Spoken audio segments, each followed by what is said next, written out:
नमस्कार दोस्तों, स्वागत है आपका आज की ताजा खबर में। आज तारीख है 6 सितंबर 2025, दिन शनिवार।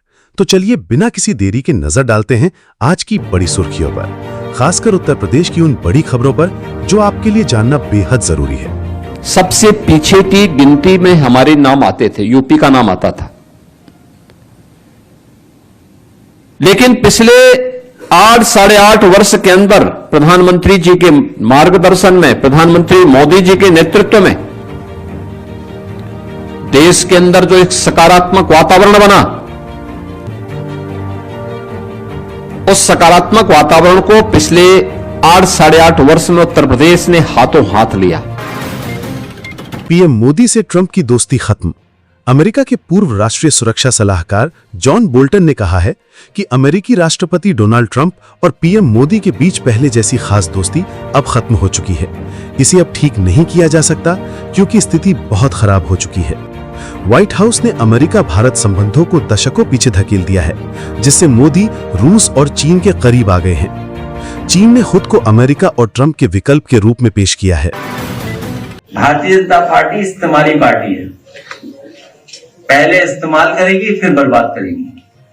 बीजेपी इस्तेमाली पार्टी, पहले इस्तेमाल करेगी फिर बर्बाद करेगी। समाजवादी पार्टी के अध्यक्ष अखिलेश यादव ने प्रेस कॉन्फ्रेंस कर बीजेपी पर निशाना साधा।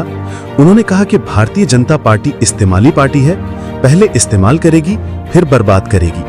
वहीं अखिलेश टोंटी चोरी के आरोपों पर कहा, मेरी छवि खराब करने के लिए टोंटी चोरी की खबर आईएएस अवनीश अवस्थी ने चलवाई थी, उस आईएएस को मैं कभी माफ नहीं करूंगा।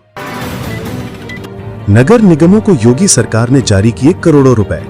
योगी सरकार ने मेरठ समेत प्रदेश के 17 नगर निगमों को पंचम वित्त आयोग की सिफारिश पर 477 करोड़ 7 लाख रुपए जारी किए हैं। इसमें सबसे अधिक 72.72 करोड़ रुपए लखनऊ नगर निगम को जारी हुए हैं। वैसे हर महीने नगर निगमों, नगर पालिकाओं और नगर पंचायतों को राज्य वित्त आयोग से राशि जारी होती है। इस पैसे से ही सफाई कर्मचारियों के वेतन, भत्ते और पेंशन दिया जाता है। बचे हुए पैसों को विकास कार्यों पर खर्च किया जाता है। दुष्टों का संहार करके ही राष्ट्र सुरक्षित रह सकता है। सीएम योगी ने गोरखपुर में भारत के समक्ष राष्ट्रीय सुरक्षा की चुनौतियां विषय पर संगोष्ठी को संबोधित किया। इस दौरान उन्होंने कहा, दुष्टों का संहार करके ही राष्ट्र सुरक्षित रह सकता है। सुरक्षा से ही समृद्धि आएगी।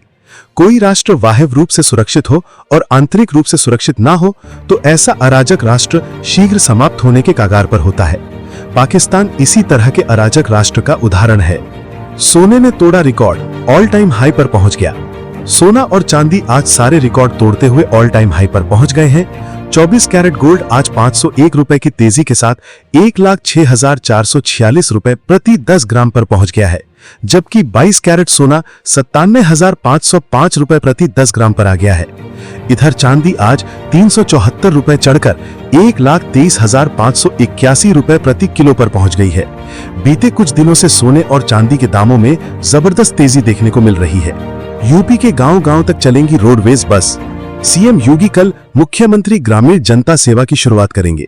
इसके तहत जो बसें 8 से 10 साल की आयु पूरी कर चुकी होंगी, उन्हीं में से 250 बसों को प्रदेश भर में संचालित किया जाएगा।